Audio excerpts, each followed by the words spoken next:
अस्सलाम वालेकुम गाइस। तो हम दोनों बहनें आपको बताने वाले हैं अल्लाह ताला के नबियों से एक और नबी का वाकया जिनका नाम है हजरत अय्यूब अलैहिस्सलाम। तो चलिए स्टार्ट करते हैं दास्तान हजरत अय्यूब अलैहिस्सलाम का। अय्यूब अलैहिस्सलाम कई दिन पहले एक घर में रहा करते थे। अय्यूब अलैहिस्सलाम बहुत नेक इंसान थे। वो अल्लाह ताला की इबादत करते थे, उनका शुक्र अदा करते थे। एक खुशी की बात है कि उनके अल्लाह ताला ने उनको खूब दौलत दी थी, लेकिन शैतान को ये बात अच्छी नहीं लगती थी।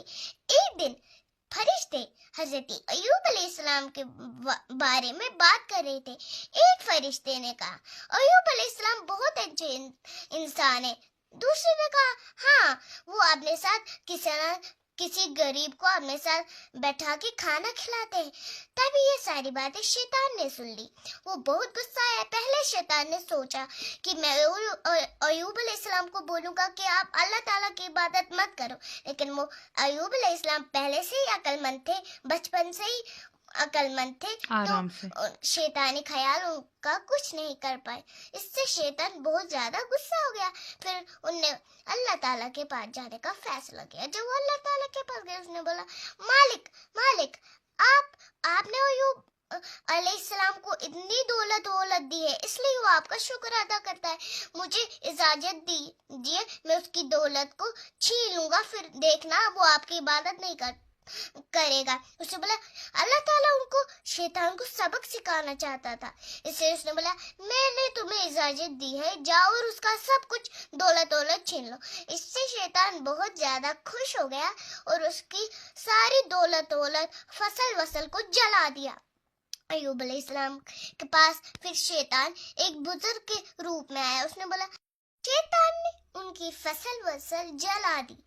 और फिर शैतान अय्यूब अलैहिस्सलाम के पास एक बूढ़े के रूप में आया। उसने बोला, देखो, कई सारे लोग कहते हैं तुम्हारी फसल इसलिए जल गई, तुम्हारा सब कुछ इसलिए जल गया क्योंकि तुमने ज्यादा टाइम इबादत में गुजार दिया और तुम अल्लाह ताला की इबादत ज्यादा करते थे। उसने बोला, नहीं, ये तो अल्लाह ताला का ही था, अल्लाह ताला ने छीन लिया, मैं तो बस उसकी फसल का रखवाला था।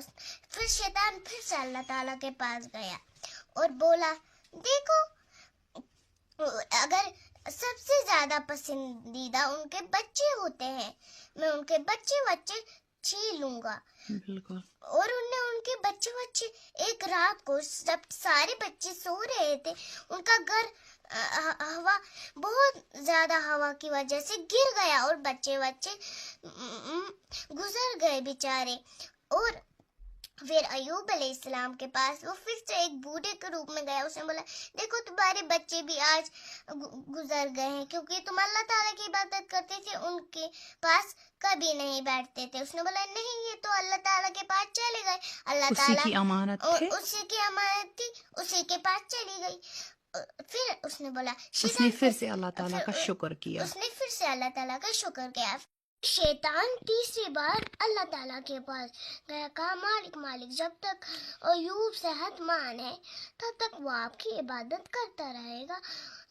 अगर मैं उसको बीमार कर दूं तो वो आपकी इबादत करना छोड़ देगा। हजरत अल्लाह ताला ने बोला, ठीक है, कर दो, देखते हैं। शैतान ने फिर हजरत अय्यूब अलैहिस्सलाम को बीमार कर दिया। वो बहुत ही ज्यादा बीमार हो गए। उनकी खिदमत में जो थी वो है उनकी बीवी, उनकी खिदमत करती रही। उनके जो नौकर वोकर थे वो भी चले गए, कहा, ये तो बीमार हो गया, अब यहाँ में क्या करेगा, हम भी चले जाते हैं। फिर सिर्फ वही बची थी उनकी बीवी जो उनकी खिदमत में थी। फिर शैतान ने सोचा, मैं अब हजरत अय्यूब अलैहिस्सलाम की बीवी को भटकाऊंगा। फिर वो एक जवान लड़के के रूप में आया, कहा, आपका पति कहाँ है? उसने कहा, यहाँ पर, ये बहुत बीमार हो गया है। उसका उस शैतान ने बीवी को याद दिलाया, जब तुम्हारे पास बच्चे थे, माल दौलत थी। फिर उसको रोना आ गया, पुरानी बातें याद दिलाई। फिर उसकी बीवी को रोना आ गया, कहा, आप अल्लाह ताला से मदद क्यों नहीं मांगते इतनी बीमारी में? उसने कहा, जरूर शैतान ने तुम्हारे कान भर दिए हैं। फिर कहा कि तुम मायके चली जाओ, अगर मैं ठीक हो गया मैं तुम्हें 10 कोड़े मारूंगा। پھر حضرت ایوب علیہ السلام جلدی سے اٹھ کے اللہ تعالیٰ سے توبہ کرنے لگے، دعا کرنے لگے. دعا کرنے لگے کہ اب میں کیا کروں میرے خدا، میں ٹھیک کیسے ہوں. پھر اللہ تعالیٰ نے بولا تم اپنے پیروں کو ایسے ایسے زمین پہ پٹکو، وہاں سے جو پانی نکلے گا اس سے نہانا. پھر حضرت ایوب علیہ السلام نے وہی کیا جو اللہ تعالیٰ نے ان کو بولا تھا. پھر ویسے ہی انہوں نے پیر پٹکے، وہاں سے سچ میں پانی نکلا اور ایوب علیہ السلام نے اس پانی سے نہا لیا. وہ ایک دم تندرست ہو گئے. ان کی بیوی بھی زیادہ دیر ان سے دور نہیں رہ پائی اور مائکے سے واپس آئی.